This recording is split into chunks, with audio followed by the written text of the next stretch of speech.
Howdy readers and howdy film buffs. This video has been a long time coming. For that, I apologize. But this is the most recent video in my best 21st century films I've seen project. And in this video, we're going to be covering movies 60 through 51, counting down from 60 to 51, which will take us through the bottom half of the top 100 films that I've seen from the 21st century. If you're new to this series, if you have just recently subscribed and you see this video pop up in your feed and you're like, what the hell is he doing? What's he talking about? I've made a playlist in which you can see the earlier videos that I've done in this project, as well as an introductory video to this project explaining what I'm doing, how many films I've seen from the 21st century, at least up to the point where I started filming these videos. And I encourage you to kind of dive into that playlist and check it out. So without further ado, number 60 in my best 21st century films I've seen project is Mr. Turner. Now this is directed by Mike Leigh. Mike Leigh is probably best known for a movie of his that I've actually never seen called Secrets and Lies, which came out, I believe, in 1996. Mr. Turner came out in 2014. And is this my favorite Mike Leigh film? It's probably my second favorite Mike Leigh film, all told. My favorite is probably Topsy Turvy, which came out in 99. Mr. Turner tells the story. It's a biopic. It tells the story of the English painter J.M.W. Turner, played here by Timothy Spall. Most of you are going to know Timothy Spall as, Peter Pettigrew, I think, from the Harry Potter films. I think that's his name, like the kind of half mouse, half man dude who takes up with Voldemort in those movies. He is stunning in this. And Timothy Spall's been in quite a few of Mike Leigh's films. But I've never seen him better in any other film than he was here. I'm not sure, he wasn't nominated for an Oscar for this, but he did win Best Actor at the Cannes Film Festival for it, which was well deserved. But again, it tells the story of J.M.W. Turner, and it gives us a sense of not just who he was as a painter, right? But any good biopic should give us a sense of who the person was as a human being, right? As a son or a daughter, as a sibling, as a friend.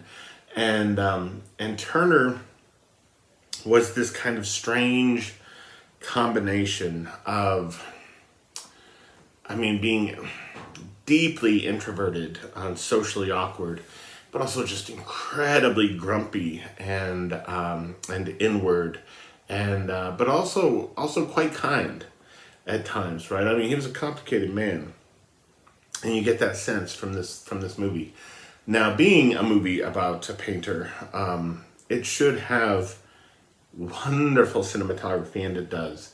There are shots in this film that are so flooded with light, in much the same way that his paintings are, or when we see paintings from somebody like Vermeer, right? Like you don't really fully understand how these painters, right, with a brush and paint and canvas, can somehow manage to capture light. Now, a cinematographer has the advantage of working with actual sunlight, right, and artificial light in some cases. And so it can be done more easily, I suppose. But Turner's paintings were just suffused with this kind of glow. And the film is as well. God, there's this one shot, if I remember right, where he just leaves the house and the camera just watches him walk off. I'm pretty sure it's the character of Turner. And it just stays with it, right? And again, it's just so suffused with this kind of glow. And it's just lovely. So the most interesting thing about Mike Leigh as a filmmaker, right? He's a writer-director, which many filmmakers are. Some shouldn't be. There are filmmakers out there who write their own scripts and who should turn that job over to someone else because they don't know what they're doing. But Mike Leigh, in writing the screenplay, Okay, and I know of no other filmmaker who does this. So we often hear about filmmakers who, like to rehearse before the movie goes, before the cameras start rolling. Mike Lee, in his writing process, right, he comes up with the story. He's got a kind of outline. He's got some notes, and he casts it. And for all I know, I mean, he lines up everybody, right? The production designer, the costume designer, cinematographer, everybody. All the pieces are in place before the script is actually done. And he gets his actors together, and over a period of weeks, maybe even months in some cases, the actors and Mike Lee together come up with the screenplay. He gives them the great gift, the great luxury of imagining their own characters, not just in terms of performance, which of course they do in the film, but even on the page. And that is extraordinary, right? And so they kind of hash the script out together, again, over a period of weeks or months.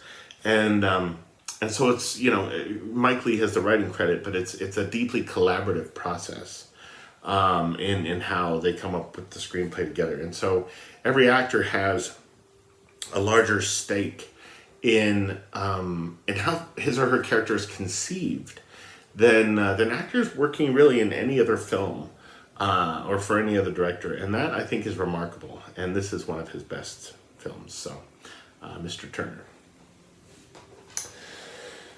Let me see here. Number 59 is a movie called Loving, directed by Jeff Nichols. And this came out in 2016, right? 2 years later. And this tells the true story. Here, let's see. Let me just give you the back of this here. In 1958, in the state of Virginia, the idea of interracial marriage was not only considered to be immoral to many, it was also illegal. When Richard, played by Joel Edgerton, and Mildred, played by Ruth Negga, fall in love, they are aware of the eyes staring at them and the words said behind their backs. It is when they get married, however, that words and looks become actions, and the two are arrested. The couple decide to take their case all the way to the Supreme Court in order to fight for their love in this passionate and gripping drama that critics are calling a masterpiece. So, it essentially tells the story of, it's just a simple, it's fabulous because it is really a simple love story, and it's told earnestly, and it's told with great restraint, and it's acted with great restraint, right? Joel Edgerton in this film, there's something almost of kind of Mr. Turner in him, right? Like Timothy Spall in Mr. Turner, he kind of grunts and grumbles his way through his lines. And Joel Edgerton in this, if you want to use the word taciturn, right? Like that, it's to say the least, right? I mean, he is just a really inward man, and has a difficult time expressing himself, etc., etc. And he just loves this woman. Right? He just loves this woman, and he doesn't care what society says. He doesn't care what his neighbors say. And likewise, she just loves him, right? They are each other's rock. They are each other's anchor. And when we see films that are about race or about interracial marriage, so often, and the impulse is understandable to some extent, right? But so often they come across as overtly political or bombastic, et cetera, and they have a flag that they're proud to wave, and again, I get it, but the important thing, I think, always, right, whether we're just average citizens engaged with movements like this, or if we're artists, right, telling stories about these crusades and these causes, the important thing to remember is that it always starts at the most basic, most human level, right? It's about people's dignity. It's about people's freedom. It's about people's love. And, and it's about, these stories are about the ways in which society and institutions intrude on relationships and on intimacy where they have no business being. And this is just one of the best films I've ever seen about the core of those kinds of movements, right? Right. It strips away all of the bombast. It strips away all the politics, and it just gives us the humanity.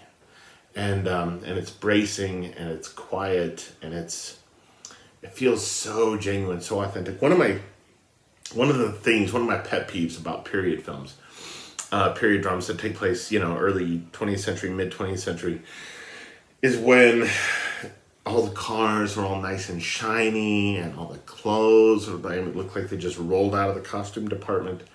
I think oftentimes filmmakers forget that they're portraying a world that is lived in, right? And it should look lived in, and this film does.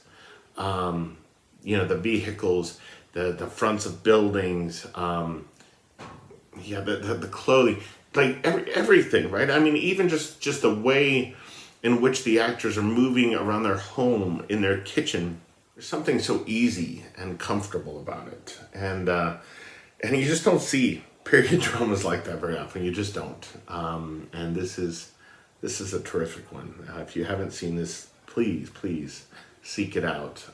It's a beautiful film. So number 58 is Last Days in the Deserts, right? This came out in 2016 as well, and this was directed by Rodrigo Garcia. And I'm guessing that many of you don't know that Rodrigo Garcia, I think his first film was a really great ensemble film called Things You Can Tell Just by Looking at Her. I think that was the full title. But Rodrigo Garcia is a kind of indie director who also happens to be the son of Gabriel Garcia Marquez, which is pretty cool. I have no idea what the story is. I have no idea how he got involved in filmmaking. But this is a movie starring Ewan McGregor. It's got Kieran Hines in it, Ty Sheridan from The Tree of Life. And this tells the story of Christ's 40 days in the desert, and it does it in a way, in many ways, that completely subvert your expectations.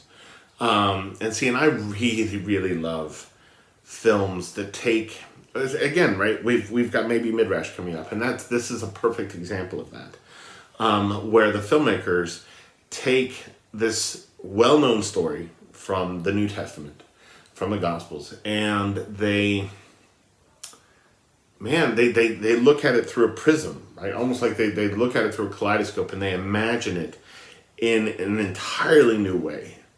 And I have very little patience for people who look at art that does that as blasphemous, right? Because here's the thing, like they are not they're not using the gospel as a screenplay, okay? They're not using that episode. I mean, the film would be 2 minutes long, right? There's so much that we don't know about the life of Jesus, right? I mean, most of it we have no idea about. And I love it when filmmakers take that absence, that void, and they just shine light on it, right? And they look to see where the shadows fall, and they look to see what is illuminated. And in this film, we watched it a few years back. We had a movie club, a film club at our church, and I chose most of the pictures, and we would get together either in a little room off the sanctuary, like on Sunday evening, I think it was, or sometimes we would gather at one of the members' houses, and we'd have dinner and watch the film. And this was a movie that no one in the club had ever heard of before, and very few people in America saw this thing theatrically. But it's just extraordinary, right? It's got a cast of just a handful of people, simple sets, simple costumes, and and the film, it just takes this well-known story and just breathes life into it, right? It breathes a kind of psychological complexity into the story that isn't necessarily there in the gospel treatments of it. And it's just remarkable. Ewan McGregor is terrific in it.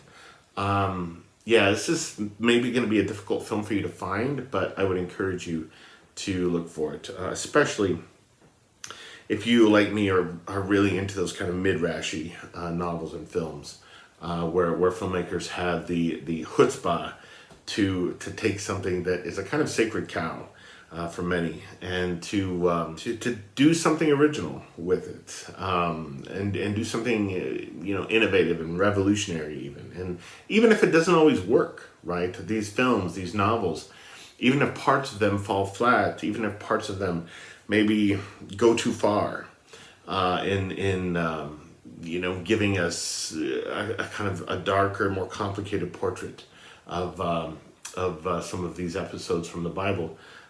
I just love it when filmmakers have, I mean, there's really no other way to say it, when they have the balls to do something like that. For maybe Midrash, I'm going to be making a response video to a video that a couple of friars recently made about Scorsese's Last Temptation of Christ. And it's a video that really pissed me off. It's like all I thought about for a day. So in May, I'm going to rewatch Scorsese's film, and then I'm going to make a response video to those friars. And that should be a lot of fun. Should stir up a little bit of controversy, I imagine. But Last Days in the Desert, this is no Last Temptation of Christ, but it's remarkable all the same. All right, next up at 57, we have House of Flying Daggers, directed by Zhang Yimou. Now, this is a film that Kelly and I saw when we were dating. We saw this in the cinema when we were dating. And this came out in 2004. This was his follow-up to Hero. And Hero was Zhang Yimou's kind of first foray into martial arts, right? This particular style of martial arts picture that was really popularized by Crouching Tiger, Hidden Dragon just a few years before this. And House of Flying Daggers, for my money, is a better film than Hero. Imagine, so my friend Lukash, right, over at Cruel Reader's Thesis, he recently saw Crouching Tiger, Hidden Dragon for the first time. And he was kind of dazzled by how the action set pieces in that there was something very balletic about them. That they felt as much like ballet as they did like fighting. And this movie, it goes there, right? I mean, it's another example of that. But beyond those scenes in the film, and there are extraordinary scenes in this film along those kind of Crouching Tiger, Hidden Dragon lines, God, there's this beautiful set piece where Zhang Ziyi's character she's thought by other characters to be blind. And there's this ring of drums around her. And she has this kind of long silks wrapped around her. And the guy who's kind of like leading the show, as it were, flicks this pebble. And the pebble just flies off and it hits one of these drums. And the idea is she's supposed to, they don't think she'll be capable, but she's supposed to, with her silks, thrust out from her to follow the path of this pebble as it ricochets through the air, right, with the help of special effects, of course, right? In reality, the pebble will fall after one or two bounces. But it ricochets through the air from drum to drum. She uses, I mean, if you look at the back, right, like just all of that fabric, right? I mean, it's like would be the envy of Ridley Scott. But in that scene, she flings her silk out, and with her silk takes a sword from a man, right? And uses this sword as a weapon, right? Flinging it through the air at the end of a long piece of silk. It's such a beautiful thing. And the movie is full of set pieces like that seem like they've come from a dream or something, right? Yeah, this is just a lovely piece of work, right? It was chosen as Best Picture of the Year by Time Magazine and by Jamie Bernard from the New York Daily News, with whom I've actually become friends in the last year. I had no idea that she was blurbed on this case. But anyway, yeah, if you've seen Hero and House of Flying Daggers, I'd be really interested to know which one you prefer and why. But yeah, this is just an absolutely stunning piece of work. One of the most beautiful films, one of the most breathtaking films I've ever seen on a big screen at a cinema. Yeah, I'll never forget watching that with Kelly. That was really quite special. Next up, we have at number 56, the Criterion Collection edition of Monsoon Wedding, directed by Mira Nair. And this came out in 2002. And this was a movie that I saw at the cinema when I was in college. And I want to say, I saw it right around the same time as I saw Brotherhood of the Wolf, which we saw in an earlier video of mine in this series. And I can't remember if I saw this twice in the theater, but I love this movie. Now, I haven't seen a lot of Mira Nair's more recent work. When she started kind of making films within the Hollywood system. And like as happened with Lasse Hallström, right? So who directed My Life as a Dog and had really great success with What's Eating Gilbert Grape. When Lasse Hallström started working much more so within the Hollywood system, he started turning out films that were good, but weren't extraordinary anymore, right? Films like Chocolat. And I think much the same has happened with Mira Nair in her career after Monsoon Wedding. But yeah, I mean, the film that she's best known for is Salaam Bombay. And I think Monsoon Wedding is so much better. This is a movie that, it's fascinating that there's tragedy in this, right? There's tragedy in this. There are family secrets in this. There's also terrific comedy and warmth. And beyond just comedy, right? And it's not even comedy, right? There's a character, he's a kind of wedding planner in the film, and he's that kind of comedic character. But it's not a film like filled with jokes or anything like that. There's just such warmth and light and humor. Maybe that's what I'm looking for, right? So not comedy so much as humor. Yeah, and it's a movie, as the title tells us, about a wedding and about the ways in which, people can come to love each other when they maybe didn't think they were going to be capable of that. The ways in which people can trust their futures when they really have no reason to do so, right? But they have this faith that things will turn out, right? So this is set in a world of arranged marriage, et cetera, et cetera. And I know many of us here in the West would look at that as like, oh my God, like how can anything positive come from that? How can you make a film that is alive and kind of teems with romance and with life and beauty about arranged marriage, about somebody, being, essentially kind of pushed into a marriage with somebody that they don't even know. And I get that, right? I mean, I understand that. But what Mira Nair does is she understands that there are possibilities within that conceit, that there are possibilities for exploring, again, right, the ways in which people can allow themselves to be surprised by the possibility of love, by the possibility of friendship, by the possibility of connection. It's a movie that trusts its viewers to not necessarily know where the story's going to go. And it's just lovely, right? And the side plot with the wedding planner guy who eats marigolds all the time. He's constantly like just snacking on marigolds in the film.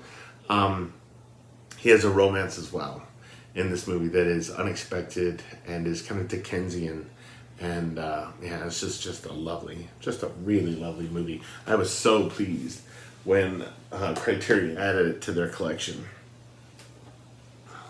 So next up at 55 is Master and Commander, The Far Side of the World, directed by Peter Weir, the great Peter Weir, who unfortunately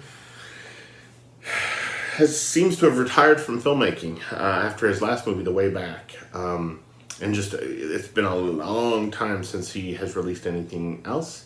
And I've done enough reading online about kind of rumors and things to get some sense that Peter Weir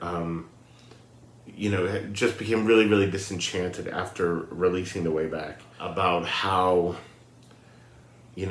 financing films is working right. Like, I mean, studios are not going to bankroll pictures like this anymore, right? With practical special effects, et cetera. So they all want everything to be part of a series or CGI and this, that, and the other thing. And Peter Weir just wanted no part of that world.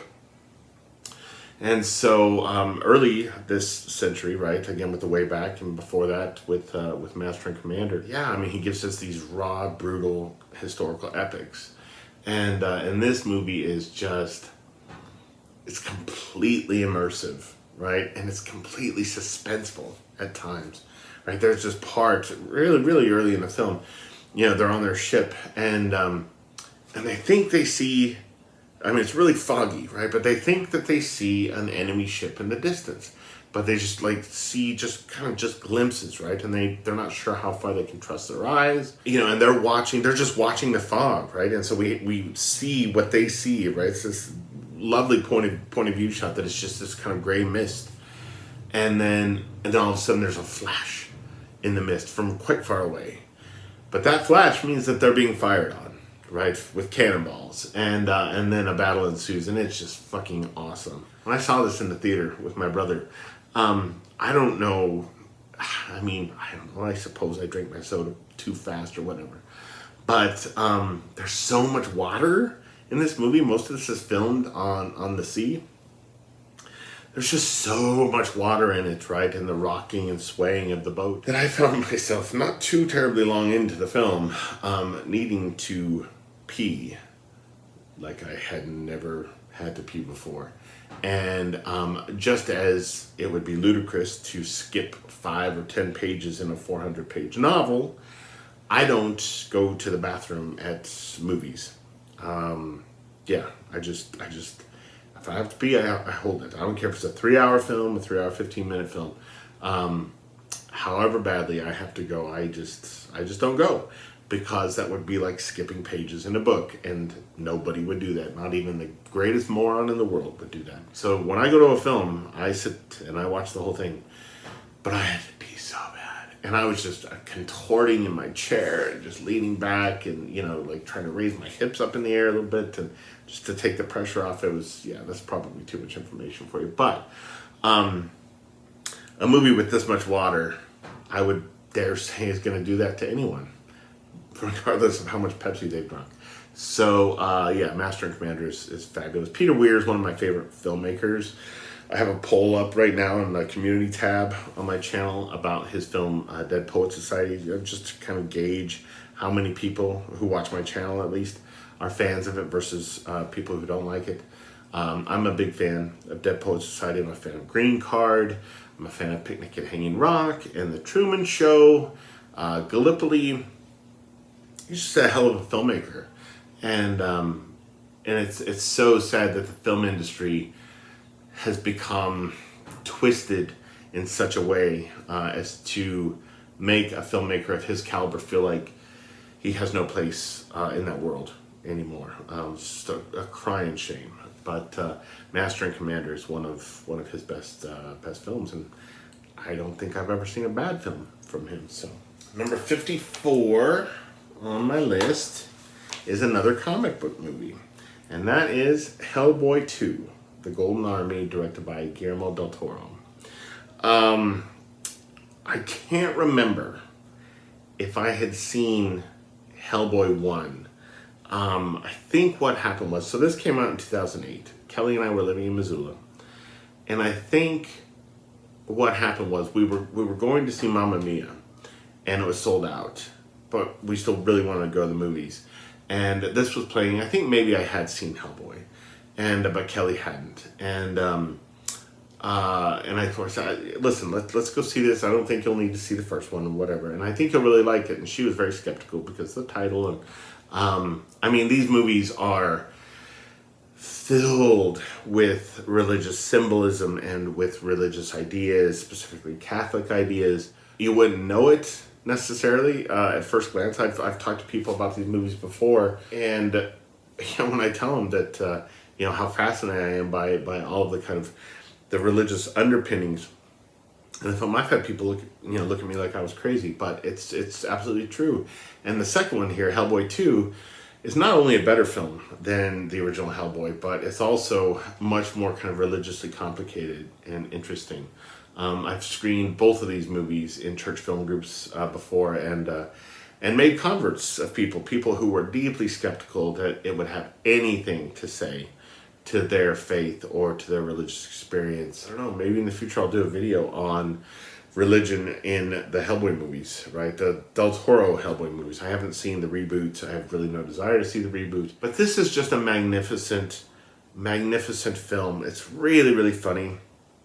It's so imaginative, like anything from Guillermo del Toro. There are scenes in this that feel almost like, there's one scene in particular I'm thinking of that feels almost like a kind of pastoral myth brought to life, right? Like we've been made privy to this myth literally coming to life, and we're just, like we're wallflowers, right? We're standing on the perimeter watching this extraordinary magic unfold. So that scene is just deeply grave and beautiful. And then there's just absolutely outlandishly funny stuff in this as well. There's a great extended scene that takes place at what's called the Troll Market.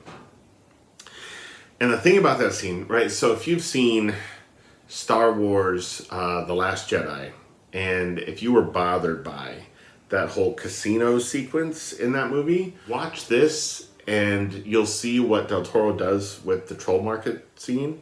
It's very similar to what George Lucas did with the Cantina sequence in the original Star Wars.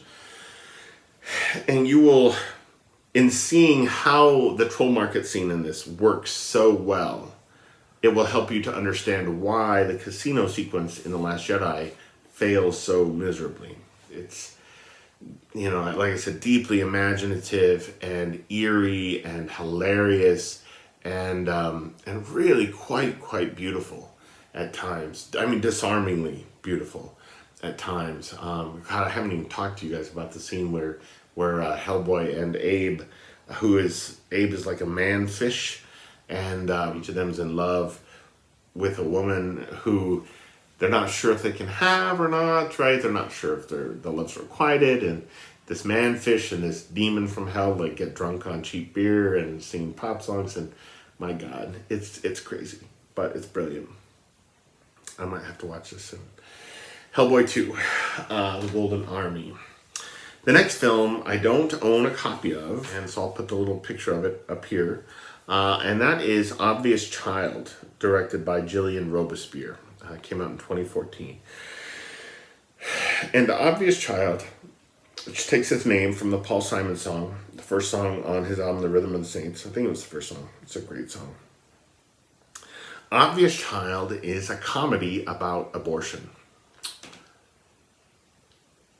Which, it's a difficult thing to wrap one's head around, right? To make a movie like that, it would be so easy for the filmmaker to connect with no one in any audience. And she manages to do something unthinkably complex in this movie. And what it does is it tells the story of this young woman who has what she thinks is going to end up being just a one-night stand. And she gets pregnant, and she isn't quite sure what to do, and she decides to have an abortion. And she involves the guy, the father of the baby, and or the would-be baby. And and what I love so much about this movie is that it has a rich and assured enough sense of human beings to understand that we can laugh in the midst of a story like this, and that the characters themselves can make jokes about it. But that doesn't mean that they're taking anything lightly, and that doesn't mean that they are, looking to kind of undermine the gravity of the experience. For every moment in the film where there are just these hilarious jokes made by the characters, there's also a moment where the main character just doesn't know what to do, and she's a grown woman, and she goes to see her mom, and she, is just crying, and she just wants her mom to hold her. And the film understands that, again, as with Loving, right? You see movies about abortion, et cetera, and again, it's all just about flag waving and fist pounding and this, that, and the other thing. And what those films oftentimes fail to realize, and all the people who just get deeply embedded with the activism surrounding the issue of abortion, whichever side of the fence they're on, what they all so often fail to realize or to think about are these little human stories at the center of it, like the actual human stories, the actual women who make this decision and who don't make it lightly, and who sometimes try to approach it lightly to make it easier for themselves, but then realize that it's difficult to do that as well. So as a result, they're troubled, and they're confident, and then they're, doubtful, etc., etc. Like, the film gets all of that, and it doesn't involve the politics at all, and it's so much better for it. I think we would all be better served in thinking about the issues that we're passionate about, right? Whether it's racial equality or nuclear disarmament or abortion or what have you. We all have these issues, that little checklist of issues, the things that we just like to pound the drum about, right? Vegetarianism, right? There are tons of vegetarians here on book 2. And I just feel like too often, in thinking about the issues, we allow ourselves to see it as an issue rather than as something that involves individuals and relationships and fear and humor and all of that other stuff, right? The issue stuff that springs out of that is, for some reason, like, it gets all of our attention, and it's really so much less important than the actual stories at the heart of the issues. And Obvious Child is so honest about what the decision to have an abortion looks like, what it feels like, right? And I, obviously, I'm a man. I don't say this because I've had one or, have any direct experience of it or anything like that. But when you watch the film, it just feels true. You just get the sense that everything in it, the comedy, the pathos, everything in it comes from a place that is just really considered, I suppose, is the best way to say it. Yeah, it's a film that moved me to tears at the end. I mean, I just burst into tears at one point near the end, and was not expecting to at all. Not even sure I could explain why I burst into tears at that moment. But I just found it so unexpected and so moving, and again, just so true. Gillian Robespierre, I've only seen another one of her films. I think she directed Landline, which also starred Jenny Slate. And Gillian Robespierre is a filmmaker who comes very much from that Nicole Holofcener school of filmmaking or mode of filmmaking, where she gives us primarily, each of them gives us primarily stories about female relationships and female lives. The lives of women who are talented but uncertain, and hopeful and romantic but practical and cynical. And Nicole Holofcener is one of my favorite filmmakers, right? Walking and Talking was her first movie, which is a kind of small masterpiece and lovely and amazing as well. And Gillian Robespierre feels like the new or the next Nicole Holofcener. So if you're a fan of the one, you're likely to be a fan of the other. I would be really curious to hear what any of you who have seen Obvious Child think of it. And I would urge you to, it's especially if you're somebody who hears that premise, ooh, an abortion comedy, if that puts you off, I would encourage you especially to see the film, because I guarantee you it's not going to be what you think it's going to be. And it cannot but complicate and add nuance to whatever your ideas about, again, the issue of abortion might be. So number 52 is another comic book film, and that is Logan, directed by James Mangold, who, if memory serves, if I'm correct, I think James Mangold is actually directing the new Indiana Jones film. I think. Don't quote me on that. So Logan, so here's my story with Logan, right? As you guys know, I really loved the X-Men films for the most part early on, but I grew really tired of comic book films and this over-reliance on CGI and how nothing looked real, everything looked like a cartoon. And so at some point, I stopped going. Like, I just stopped going to see comic book films. It was probably after the first Avengers. I just found the first Avengers so just overblown and ridiculous, and I just didn't care at all about what was happening on screen. It all just felt so artificial and so designed to sell, toys and Happy Meals, and I just wanted no part of it. So I stopped going to see comic book films, and then Logan came out. And even though it was getting good reviews, I still remember it was playing at 3 Alto, and I thought, maybe I should go see that, but I didn't. And then when it finally came out on DVD and Blu-ray and I saw it, I was so pissed that I didn't go see it in the theater. Man, it was one of the great regrets of my movie-going life that I missed this, that I almost went and then decided not to. And then when I finally saw it, I was just blown away by this. It's like a comic book film Western hybrid. It's super violent, and it's violent in just a really spare, really grim, realistic way. And it's violent in a way that you don't see in other comic book films. You just don't see. This feels, I don't know, man. It feels like an X-Men movie directed by John Ford or something, right? Which sounds crazy, and it is crazy. But it's just, it's unlike any other comic book film I've ever seen. I can't imagine another comic book film being made like this, actually. It's the only comic book movie that made me cry quite hard at one point. And, it could be that X-Men First Class, maybe get kind of choked up or teary-eyed at one point near the end, but nothing like this.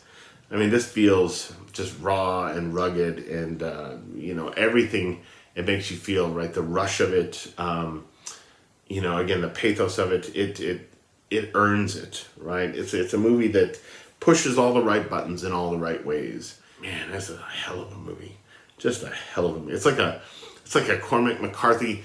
Yes, that's what it is. It's like a comic book film written by Cormac McCarthy and directed by John Ford. So if that interests you at all, this is a movie you should see. And then lastly, number 51, rounding out the bottom half of my favorite films, the best films I've seen from the 21st century, is my favorite David Fincher film, Zodiac. So David Fincher is a filmmaker who's hit or miss with me.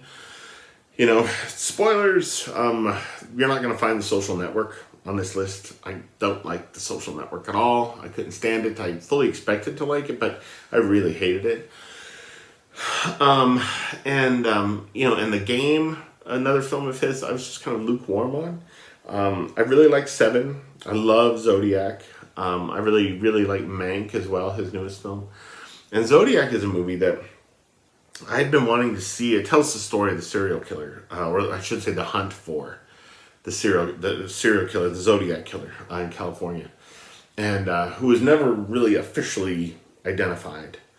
And and it's not a movie that, most of these films, right, they're about like the cops or the detectives who are searching for the guy. And the main characters in this are a cartoonist and a reporter. But it just comes like the serial killer trope from the side, right? In a way that is completely unexpected and novel and refreshing. And the movie's incredibly dark, obviously, but it's also really funny in places, and it's really involving, man. It's a really long film. How long is this thing? It is 2 hours and 42 minutes. So it's an investment of time. I saw it for the first time probably 4 months or so before I started this project. So it was one of those that kind of snuck in under the wire. But I watched it 2 or 3 times in the space of 2 or 3 weeks. I just loved the hell out of it. And, Kelly, I first watched it by myself.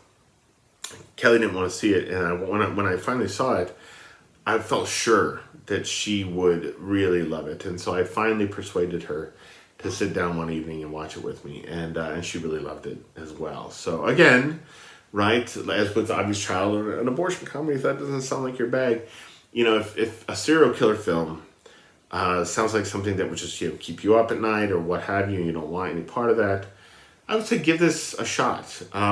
Yes, there's darkness in here. Yes, there are some scenes that are gruesome, but they're not gruesome in the sense of some of the darkest stuff, for instance, in Silence of the Lambs. This is really much more about the search. It's much more about the hunt. It's about the people who are fascinated by what's happening, who are appalled by what is happening, and who feel uniquely placed to try to suss out the identity of this killer.